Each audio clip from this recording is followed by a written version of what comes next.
You ever hear a name that made an entire room forget how to breathe?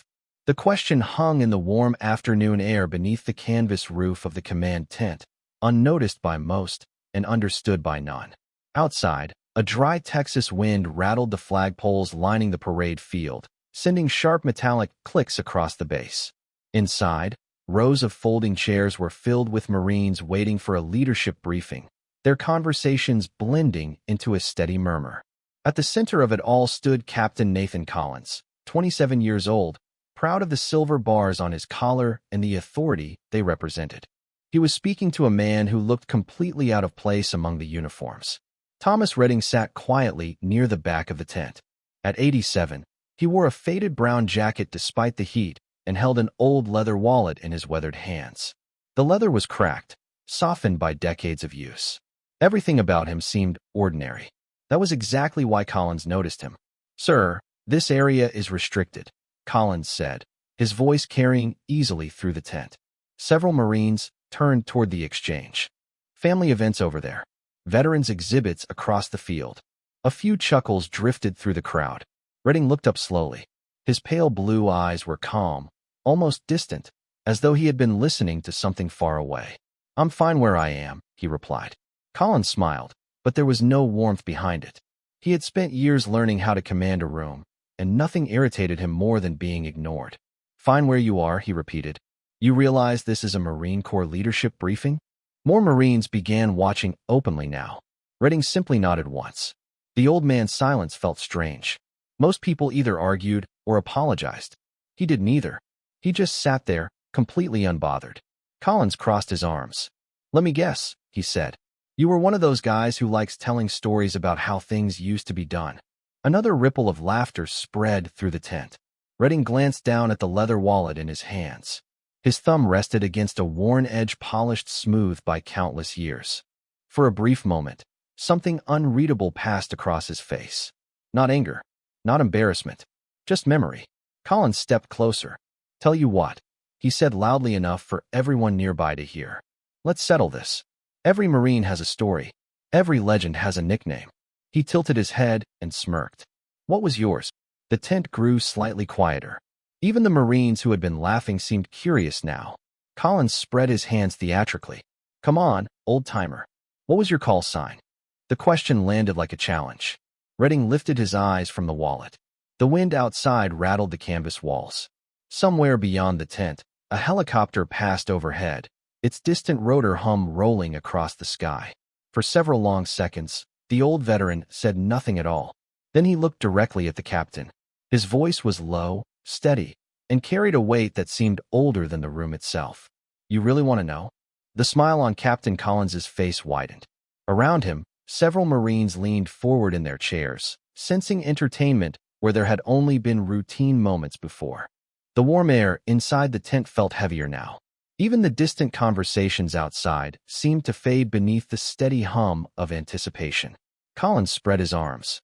"Absolutely," he said. "I asked the question." A few nearby Marines chuckled. One of them muttered something about secret agent names, drawing another round of quiet laughter. Thomas Redding listened without reacting. His fingers remained wrapped around the old leather wallet resting on his lap. The wallet looked older than some of the buildings on base. Its corners were worn smooth. Its stitching had faded from brown to gray. It was the sort of thing most people would have replaced decades ago. But Redding held it carefully, almost respectfully. Captain Collins noticed it. "What is in there?" he asked. "Your old membership card?" More laughter followed. Redding glanced down at the wallet. For a moment, his thumb brushed a faint indentation near the edge. The movement was small, almost invisible, yet something changed in his expression. Not enough for most people to notice, but enough for someone paying close attention. Across the tent, Gunnery Sergeant Lisa Reynolds lowered the clipboard she had been reviewing. She had witnessed hundreds of interactions between young officers and veterans over the years. Something about this one felt wrong. She could not explain it. The old man was calm. Too calm. The kind of calm that came from seeing storms long before they arrived. Collins took another step closer. "Come on," he said. "You built this up. What was it?" Redding slowly lifted his eyes. The sunlight filtering through the canvas walls painted pale gold streaks across the rows of chairs. Dust drifted lazily through the beams. Somewhere outside, A flag snapped sharply in the afternoon wind. "Iron Viper," Redding said. The words were quiet, no louder than normal conversation, yet they landed with surprising weight. Several Marines exchanged confused looks. One shrugged, another smirked. Collins laughed immediately. "Iron Viper," he repeated. "Seriously?" More chuckles followed. "That sounds like something from an action movie." Redding did not respond. He simply looked at the captain with the same steady gaze. Collins shook his head. "I was expecting something better than that." He turned toward the audience forming around them. "Anybody ever hear of Iron Viper?" A few Marines shook their heads. Someone quietly answered no. Collins grinned, pleased with himself. But Gunnery Sergeant Reynolds was no longer watching the captain. Her attention was fixed entirely on the old veteran. The name had triggered something. A memory buried beneath years of service records, command briefings, and conversations she barely remembered. Iron Viper. She had heard it before. Not recently. Long ago. Somewhere important. A faint chill moved through her despite the heat. She reached into her pocket and pulled out her phone. Her eyes never left Redding. Collins continued talking, unaware.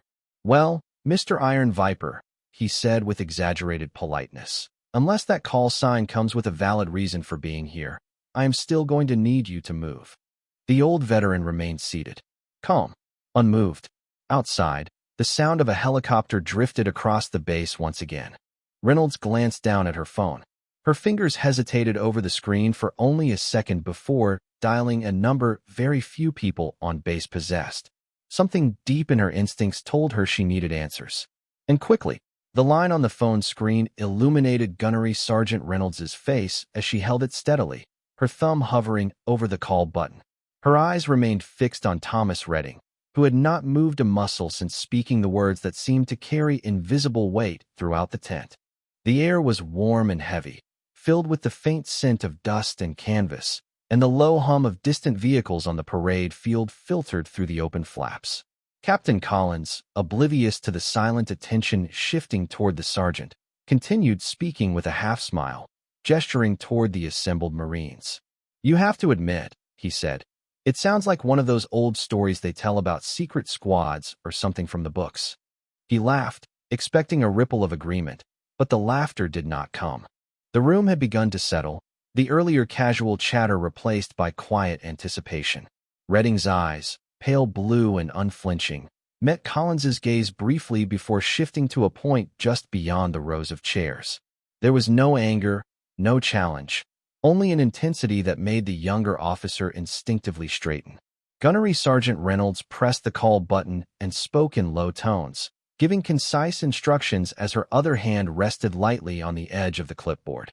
Her voice was calm but carried authority, a quiet presence that filled the tent without the need for volume. Collins did not notice immediately, absorbed in his own sense of control, but a few Marines around him began to glance at their leader, sensing the subtle shift in atmosphere. Outside, the flag snapped sharply again, and a helicopter's distant rotor added a low, vibrating tone that made the space feel momentarily suspended between calm and expectation. Redding shifted slightly, the wallet in his hands moving with him as if it had a memory of its own. The leather creaked faintly, a sound almost lost in the tense ambient noise but registering in the minds of those listening carefully. Collins leaned forward, curiosity and amusement battling with a growing unease. "Well, Iron Viper," he said, his voice lighter, probing. "Why would anyone choose a name like that?" Redding's gaze swept slowly over the assembled Marines, and for the first time, his mouth curled into the faintest hint of a smile. It was subtle, almost imperceptible, but it held decades of experience, of recognition, of understanding the weight of responsibility and the value of silence. Collins noticed the shift, a flicker in the veteran's posture that suggested depth far beyond his own years. Reynolds kept her eyes on Redding as she spoke again in calm tones into the phone, her instructions swift and deliberate. A quiet chain of verification began to unfold beyond the tent walls. Each detail mattered. Each acknowledgement was a step toward uncovering what most had long overlooked. The Marines seated near the front shifted uncomfortably, sensing that the old man before them was not merely a relic or a story. He carried presence, history, and a reputation that even their commander could not dismiss lightly. The tent felt smaller now, the sounds outside dampened, the attention of everyone present drawn to the still figure of Thomas Redding. Time seemed to stretch as he lifted the wallet just slightly, fingers brushing the worn surface again, connecting with decades of past service, experiences etched into every crease and line. Collins's confidence wavered subtly, a muscle tightening in his jaw, as he realized that the situation was no longer under his control. Redding's silence was absolute, but it communicated far more than any words could. The room itself seemed to respond, each Marine, each observer, feeling the unspoken gravity, the latent authority carried in the calm, measured gaze of the veteran. The distant hum of the helicopter passed, leaving only the quiet crackle of tension, the soft rustle of uniforms, and the subtle shift of focus as every eye remained on the figure who had commanded attention without raising his voice or stepping from his seat. In that suspended moment, the air held expectancy, a delicate balance between the known and the revealed, and the weight of history pressed lightly against the shoulders of all who watched. The phone pressed to Gunnery Sergeant Reynolds's ear emitted a soft beep as the call connected.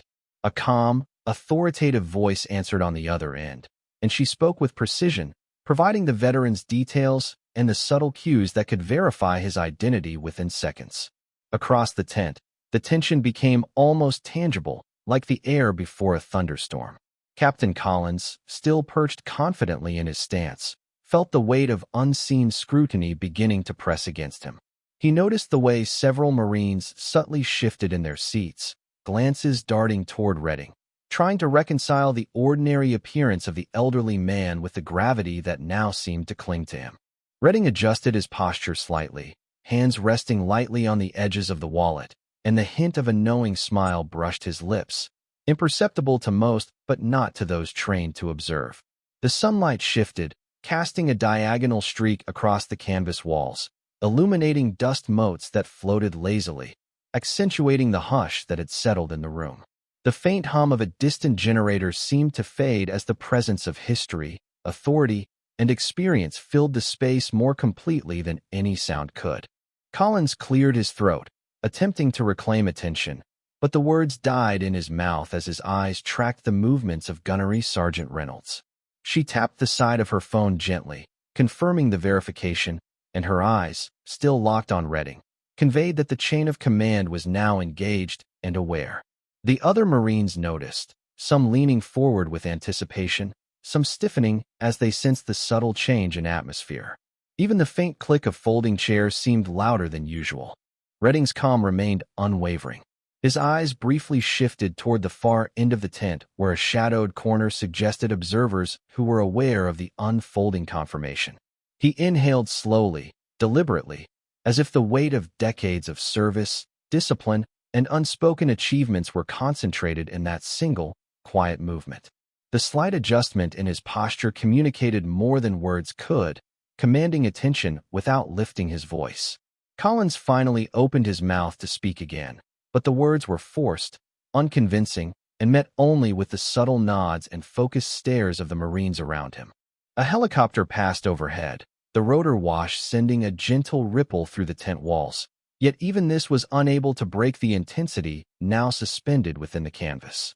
Reynolds kept her composure, reporting quietly to the command center as the verification chain continued, the background chatter vanishing completely, replaced by a concentrated awareness of the old veteran. Redding's pale blue eyes swept slowly over each individual in the tent, connecting, measuring, observing, and in that silent gaze was the power of experience, the certainty of mastery, and the calm that comes from decades of quiet accomplishment. Every subtle movement of the old man was amplified in the minds of the onlookers. Collins shifted his weight uneasily, realizing the dynamic had irreversibly changed. The veteran, though seated and motionless, commanded the tent more fully than any rank or uniform could.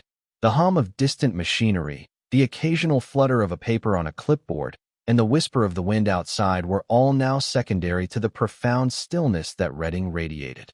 In that quiet, the Marines understood that the presence before them was not merely history. It was living proof of a legacy earned and a reputation that even authority could not disregard. The tent itself seemed to contract around him, the atmosphere thick with anticipation, respect, and the unspoken acknowledgement that the course of the day had shifted entirely, all without a single raised voice from the veteran, whose calm, unwavering presence spoke louder than any command.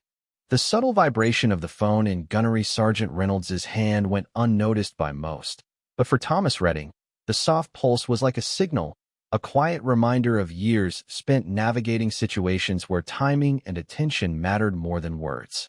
He shifted slightly, allowing the weight of his hands on the wallet to settle, each crease and mark carrying memories that had been long dormant but not forgotten. Captain Collins remained standing, attempting to reclaim the narrative, speaking louder now, forcing a presence that seemed to diminish with each passing second. His voice, normally commanding, felt hollow, bouncing off the canvas walls and failing to penetrate the gravity surrounding the veteran. The Marines closest to Redding exchanged small glances, unsure if they should intervene, wait, or simply observe. The afternoon sunlight shifted again, a warm beam catching the dust suspended in the air, highlighting the subtle tension and the meticulous order of uniforms and equipment in the tent. Redding's gaze swept slowly, measured, acknowledging each officer, each enlisted Marine without a word. It was not arrogance, it was clarity, presence, and understanding shaped by decades of service. Outside, the wind picked up, rustling the edges of the canvas, carrying with it the distant hum of training vehicles across the field. Reynolds spoke again into the phone, her words deliberate and efficient, communicating the verification of the veteran's identity, the recognition of his service record, and the confirmation that the call sign carried weight far beyond the tent. Collins noticed the shift finally, a faint unease creeping into his posture, the subtle but undeniable awareness that the situation had changed entirely. Redding's slight adjustment, the faint movement of his fingers across the wallet, communicated authority and history more effectively than any uniform or rank could. A hush fell over the room as the assembled Marines registered the chain of command responding to the verification. Even the slight creak of folding chairs seemed amplified in the silence. The veteran's calm, deliberate presence anchored the tent, turning casual observation into focused attention. The sun dipped slightly lower, casting longer shadows that crossed the rows of seated personnel, accentuating the solemnity of the moment.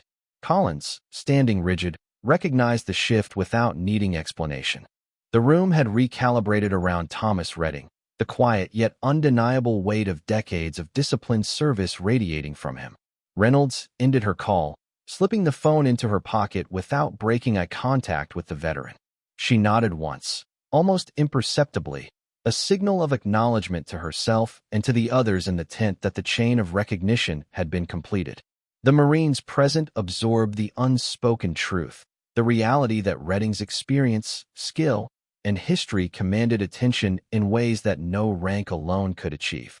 A gentle breeze outside sent a soft rustle through the tent flaps, and for a brief, suspended moment, the world narrowed to the quiet authority of an 87-year-old veteran whose presence alone reshaped the energy, respect, and awareness of everyone within the canvas walls. Thomas Redding shifted slightly, his movements minimal but deliberate, the faint creak of his worn leather wallet against the canvas floor sounding louder than expected in the tent's stillness.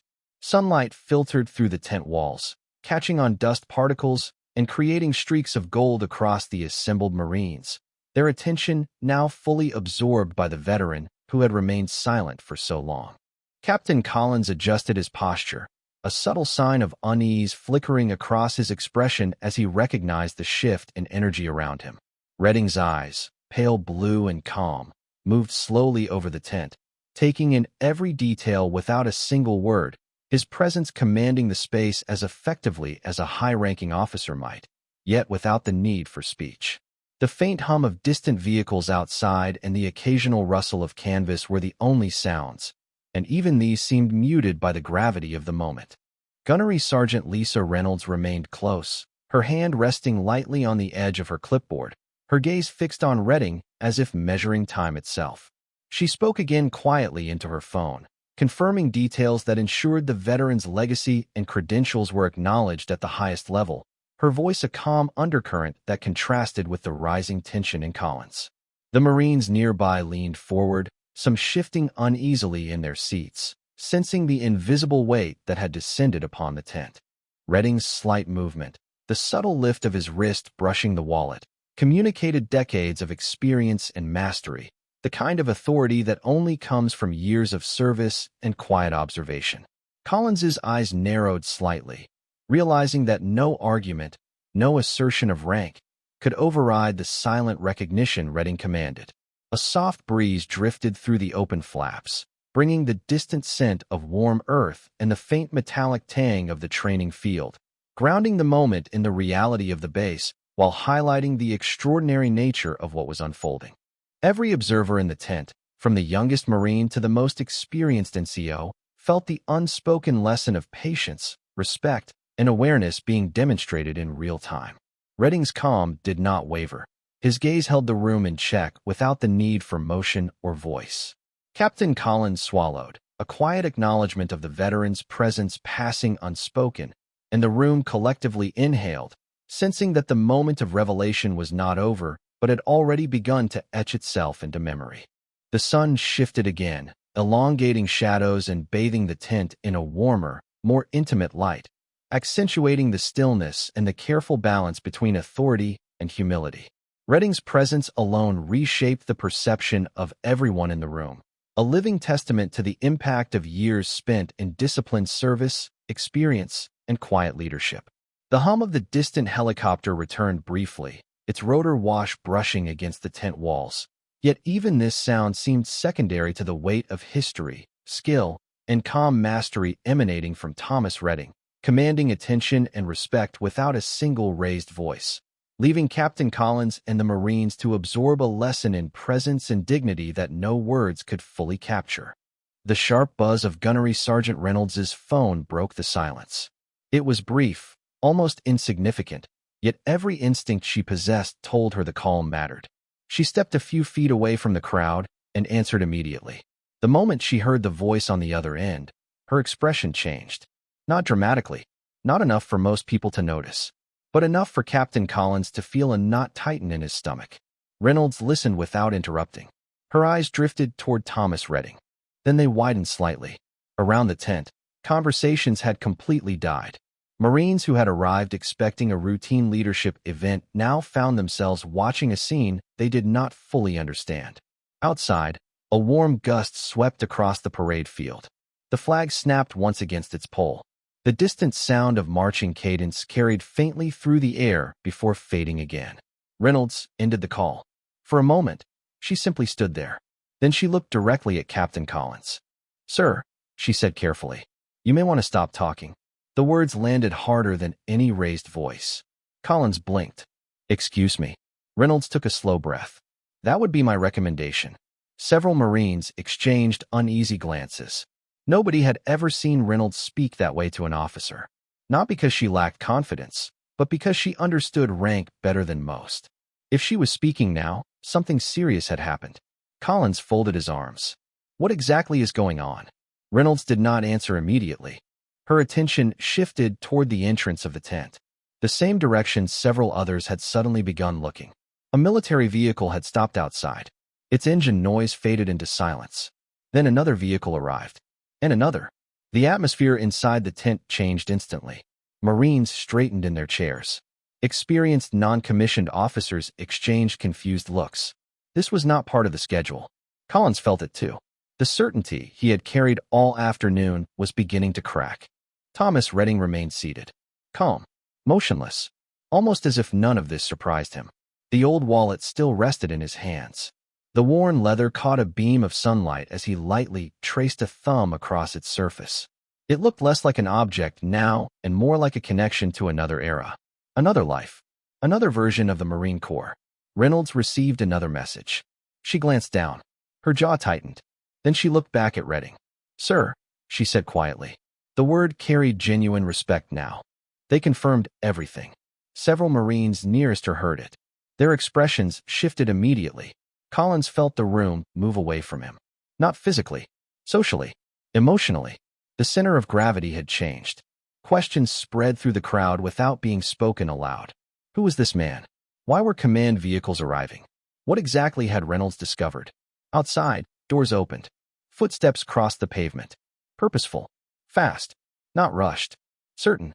The kind of movement that only came from people who already knew exactly where they were going. Inside the tent, every eye turned toward the entrance. Every eye except one. Thomas Redding simply sat where he was, calm beneath the shifting afternoon light. His gaze remained steady, his breathing slow, as if he had lived through moments far bigger than this and understood something the rest of them did not. Then the shadow of a senior officer appeared beyond the tent flap, and the entire atmosphere seemed to stop moving at once. The tent flap opened fully, and every Marine inside rose instinctively before they even processed who had entered. The movement swept through the room like a wave. Chairs scraped softly against the ground. Conversations died before they could begin. Standing at the entrance was Major General Richard Mercer, commander of the division, a man whose schedule was measured in minutes and whose presence rarely appeared without advance notice. Behind him stood 2 colonels and a senior sergeant major. None of them looked amused. None of them looked confused. They looked focused. Captain Collins felt the blood drain from his face. The general's eyes moved across the tent, passing over rows of Marines before stopping on a single figure seated quietly near the center. Thomas Redding. For a brief moment, nobody spoke. Even the wind outside seemed to pause. Then something happened that none of the younger Marines would ever forget. Major General Mercer walked past every officer in the room without acknowledging them. He walked past the briefing podium. He walked past Captain Collins, straight toward the elderly veteran. The sound of polished shoes against the packed ground echoed through the silence. Redding slowly looked up. The old wallet still rested in his hands. The sunlight caught the worn leather one last time before the general stopped directly in front of him. The entire tent watched. Captain Collins could hear his own heartbeat. He expected introductions, questions, verification. Instead, the general stood perfectly still. Then he raised his hand in a crisp salute. Gasps spread across the room. Several Marines blinked in disbelief. Others simply froze. Captain Collins felt his stomach drop. The division commander remained in that salute until Thomas Redding slowly stood from his chair. The veteran returned the gesture with calm precision. No hesitation. No display. Just quiet confidence. The general lowered his hand. His expression softened. "Good to see you again, sir," he said. "Not Mr. Not veteran. Sir." The single word landed harder than any speech. Redding offered a faint smile. "It has been a while, Richard." The use of the general's first name sent another shock through the room. Several Marines stared openly now. Collins felt as if the floor beneath him had disappeared. Major General Mercer nodded. Too long. For a moment, the 2 men simply looked at one another. There was history there. Respect. The kind that could not be manufactured by rank or position. Behind the general, one of the colonels stepped forward carrying a tablet. He glanced toward Redding. "The archives were correct," he said quietly. Every record matched. Mercer looked around the room. His gaze settled briefly on Captain Collins. The silence became uncomfortable. "There are names," the general said calmly, "that exist beyond reports and databases. Names that shaped careers before many of us ever wore a uniform." His eyes returned to Redding. "Some of those names become legends. Most disappear with time." He paused. This one never did. The Marines listened without moving. Outside, another breeze brushed against the canvas walls. Inside, every person present understood they were witnessing something far larger than a routine briefing. Captain Collins lowered his eyes. For the first time all afternoon, he had absolutely nothing to say. The tent remained still, a suspended moment stretching into silence as Thomas Redding slowly lowered his hand from the leather wallet, his pale blue eyes scanning the room with a quiet authority that needed no amplification. Captain Collins stood frozen, the weight of recognition pressing heavily on his shoulders as every Marine present absorbed the reality of the veteran before them. Outside, the sun dipped lower, casting long streaks across the parade field, and the wind shifted again, rustling the edges of the canvas and carrying the faint scent of dust and warm earth inside. Redding exhaled slowly, a controlled, deliberate breath that seemed to release decades of restrained presence, and the subtle movement resonated like a ripple through the ranks. Major General Mercer nodded slightly, the faintest gesture of acknowledgement, and the room collectively exhaled as if the general's recognition had granted them permission to process the enormity of what they were witnessing.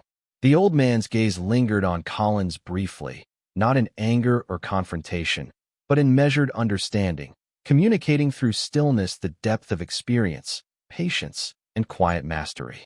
The younger officer's jaw tightened as he finally comprehended that the lessons of authority, skill, and respect could not be rushed or demanded, only observed and earned.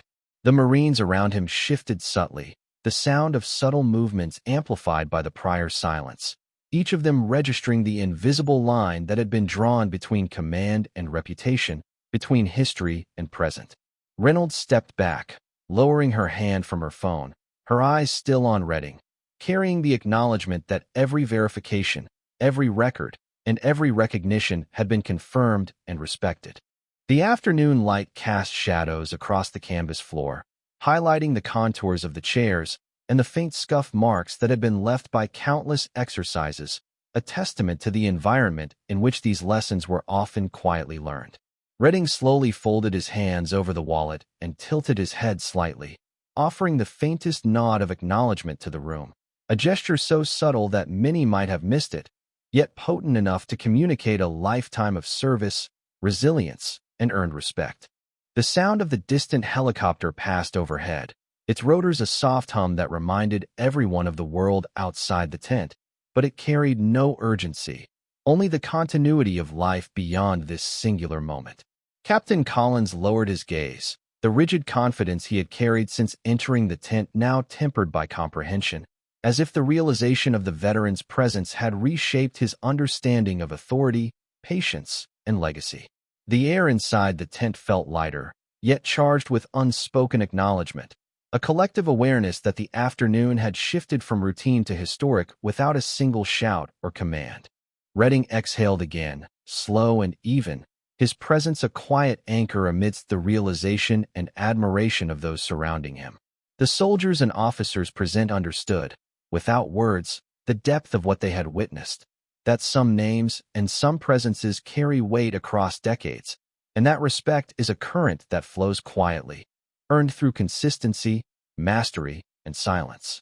As the sunlight faded behind the distant hangars, the room retained the echo of that presence, a lesson in dignity, authority, and the enduring mark of service that would linger in memory long after the tent was empty, the quiet moral clear to all who had watched. Some call signs echo through decades. Silence is louder than any shout.